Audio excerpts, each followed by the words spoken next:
clock strikes midnight in the Wilson household, whispers of adventure fill the air.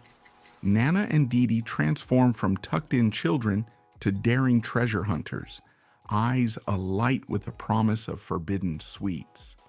Tonight, in this video, they're not just after Grandma's legendary chocolate chip cookies. They're unlocking a midnight realm of mystery and mischief. Join them as they tiptoe into the moonlit kitchen, where every shadow holds a secret and every cookie bite is a taste of magic. In the Wilson household, nights were typically soundless, cloaked in the deep serenity that comes with the late hours. The kind of silence where you could hear a pin drop, each tick of the clock, thunderous in its own right. However, this particular evening was alive with a different kind of energy, a silent, crackling excitement that thrummed through the walls of Nana and her younger brother Dee Dee. Wrapped in their warm beds, the siblings were far from sleep, their minds abuzz with thoughts of Grandma's famous cookies, those well-loved chocolate chips nestled in dough that tasted of secrets and spice, each bite a memory of sweet, sugary bliss. The allure of a midnight raid on the kitchen was irresistible. It wasn't just a craving for sweets that pulled at their hearts. It was the thrill of the adventure, the excitement of doing something a little naughty under the cover of darkness. The idea of tiptoeing through the house, evading detection like heroes in their favorite storybooks, added an edge to their mission that was far sweeter than any cookie could ever be. "Dee Dee," Nana whispered, her voice a soft breeze in the shadow-filled room, stirring the still air with the promise of mischief. "It's time for Operation Cookie Jar." Dee Dee clutching his beloved stuffed bear, Mr. Snuggles nodded with grave seriousness, his eyes wide with the weight of their nocturnal mission. They knew the stakes were high. The top shelf of the pantry was their Everest, looming in the kitchen like a towering peak to be conquered. The squeaky floorboards were their potential downfall, each one capable of betraying their presence to any adults still awake. With a conspiratorial glance that sealed their pact, they dressed silently in their mission attire. They slipped into dark leggings and t-shirts black as the night around them to blend into the shadows. The final touch was thick socks pulled over their feet, a trick their father had once mentioned from his days in a college theater production, used to muffle steps on a creaky stage. As they prepared to embark on their adventure, the siblings went over their plan one last time. They would have to navigate through the upstairs hallway, past their parents' bedroom, and down the creaky stairs without making a sound. Every light switch and door hinge was a potential alarm, every whisper a risk of discovery. But the promise of Grandma's cookies waiting in the moonlit kitchen was a siren call too enchanting to resist.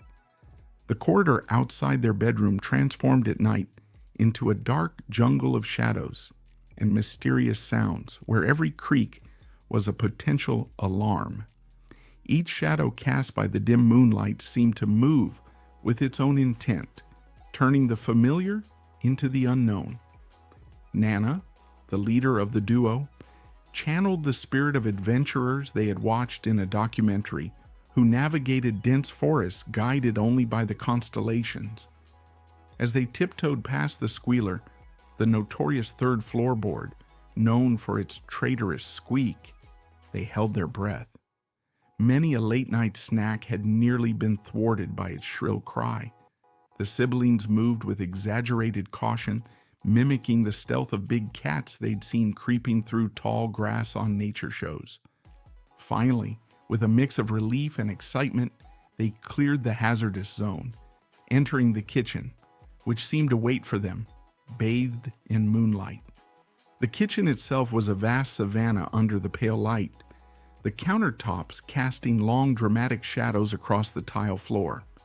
The refrigerator hummed softly in the background, its steady drone reminiscent of a distant waterfall, a natural sound that spoke of both danger and sanctuary in the wild. Above it, the cookie jar sat perched like a coveted treasure on a high shelf, gleaming subtly in the moonlight as if highlighting the end of their quest. But just as Dee Dee's fingers grazed the jar, victory within whisper's reach, the kitchen was abruptly flooded with light. The sudden brightness was disorienting, casting everything into stark relief and catching the siblings frozen in their clandestine act. They turned slowly, squinting against the light to find the source of their abrupt exposure. Their mother stood at the kitchen entrance, one hand still on the light switch, the other propped on her hip, wearing an expression that was a mix of amusement and feigned sternness. "What do we have here? A couple of midnight bandits?" she asked, her voice teasing yet warm, a soft lilt that hinted at memories of her own childhood mischiefs. The siblings, momentarily abashed and blinking in the bright light, looked at each other and then back at their mother. Their adventure, so thrilling just moments before, now paused in the face of this unexpected twist. "Mom, we were just..." Nana began, her voice faltering as she tried to find a plausible excuse. Dee Dee, less inclined to prevaricate and more to honesty, jumped in. "We wanted a cookie." As they gathered around the island, their mother turned the kitchen into a classroom of sorts, where lessons on nutrition and life choices were imparted amidst the slicing of fruit and the drizzling of honey. She fetched Greek yogurt and an array of fresh fruit from the fridge, laying them out on the counter like a palette of vibrant colors, ready to be transformed into something delightful. "Let's make something that's good for our bodies and still feels like a treat," she proposed, guiding them in assembling fruit parfaits. The kitchen, a place usually associated with the rush of morning preparations or the quick assembly of dinners, slowed down to the pace of their late-night lesson. Their mother talked about how life was a series of choices, much like their snack options. She explained that treats were like little rewards, and that enjoying them was part of life, but choosing wisely was the key to appreciating them fully. As they layered yogurt and fruit in their bowls, topped with a drizzle of honey, the lesson settled in.